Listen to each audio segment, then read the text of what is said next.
Hi there and welcome to Visionary Yoga TV.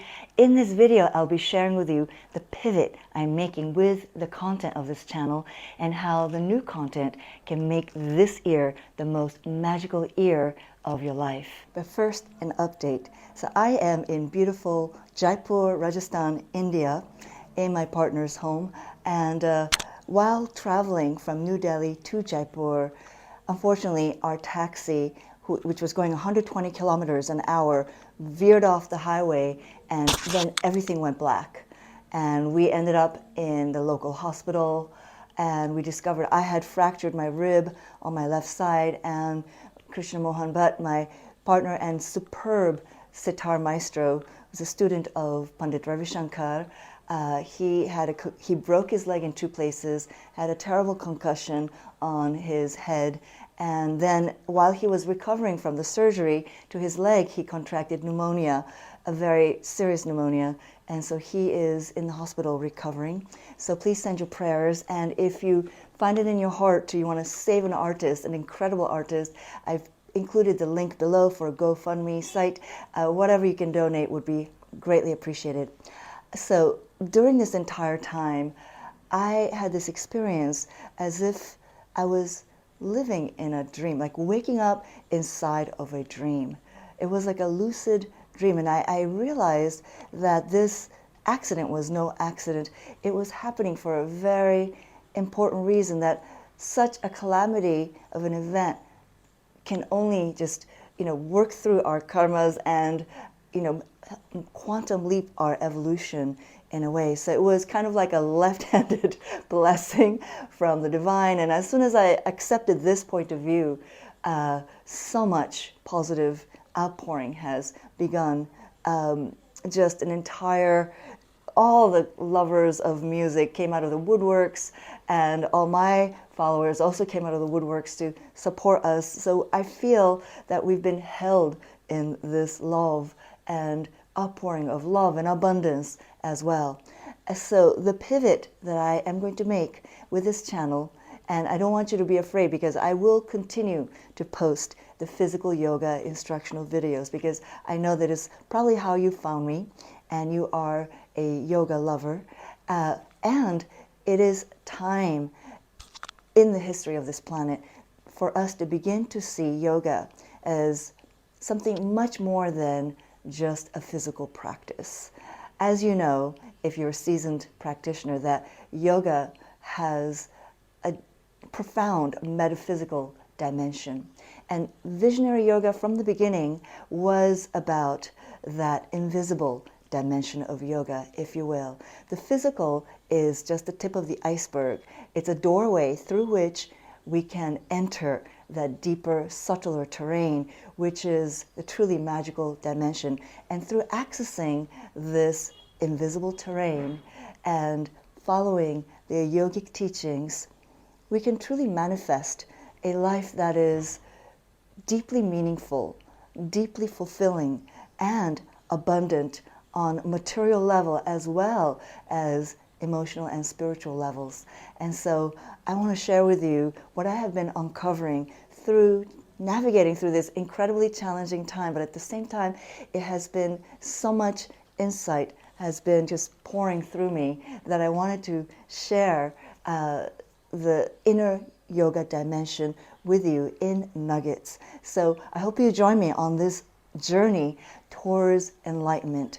You see, there's so many channels on manifestation, but most of them focus on just manifesting some money, some relationship, and that is the end all of manifestation, it seems, right? But manifestation is really a skill we must attain on the way towards moksha. Because yoga, the yogic scriptures talk about 4 aims of human life. So if you ever wondered what the purpose of your life is, here they are. 1 is artha, 2 is kama, 3rd is dharma, 4th is moksha. Let's translate this into English terms. So artha is simply the accumulation of wealth. And that might kind of surprise you, because you might have thought of yoga as purely a spiritual practice, and wealth might seem like the other side of the coin. But this is part, yoga is about merging, every truth is paradoxical, right? It has both sides, light and dark, material and immaterial.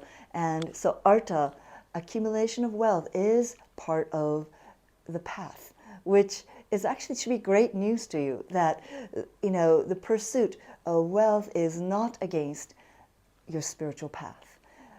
I want all the spiritual people to have the money and the abundance, the material abundance that will allow them to thrive, and because money amplifies what you are.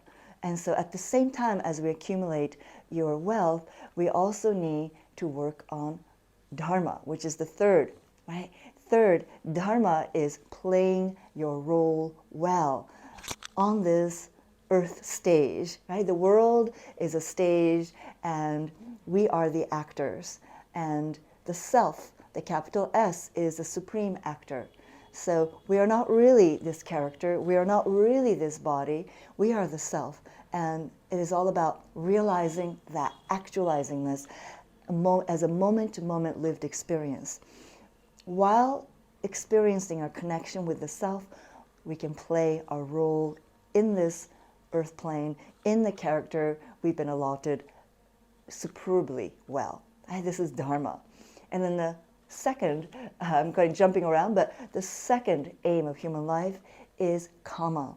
Kama translates as the fulfillment of your desires. And again, you might be raising your eyebrows going, whoa, I didn't know yoga was all about wealth and accumulation of wealth and fulfillment of your desires. But we have to discriminate between the desires that are the compulsive desires of the senses and the desire, which in Latin, the root of the word desire is desire, which means of the Father.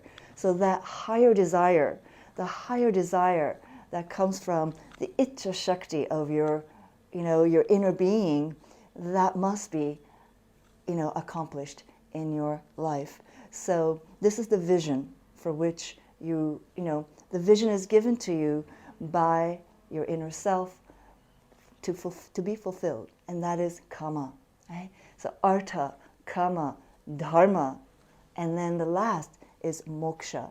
Moksha translates as liberation, and it is not just the goal of yoga, it is the goal of Ayurveda and all the Shastric sciences, the Vedic sciences, such as Vastu, Jyotish, Gandharva Veda. All these arts and sciences have as their goal moksha, liberation. Liberation, which means you transcend, the attachments to everything that is transitory, and you live with the identity, with a cosmic identity that you are immortal, you are eternal, you are beyond the beyond, you are smaller than the smallest, greater than the greatest, transcending time, utterly pure and taintless. And it might be a lot for this limited mind, intellect, and ego to swallow, but when you go deep enough into meditative states, you will have a direct experience of it. And that is everything in yoga, to turn that abstract truth into a lived experience. And when you do that, you will become a supreme manifester. And there are certain skills that we must learn in order to manifest things. So even at the very bottom, when it felt like my life was being shattered, everything was being stripped away, I was able to manifest $25,000 in donation from beautiful beings, which will support Krishna's recovery, pay his hospital bills, and help us get home. And so being resourceful, and so success in yoga is not just about, what's in your bank account or your status, your prestige, the world's eyes. Success is being able to manifest what you need when you need it. And so I want to move forward in sharing some of this mystical, metaphysical dimension of yoga with you, and I hope you'll join me on this journey. I want to thank you from my heart for being you, Kindred Spirit, and I'm going to do my level best to be of service to you in overcoming whatever obstacles you're facing right now, because we are the obstacle, and the obstacle becomes the doorway to our next level self, which can manifest the next level life. So thank you so much for joining me, and if you haven't already, please hit the notification button, and I look forward to sharing powerful content with you in the future. Namaste.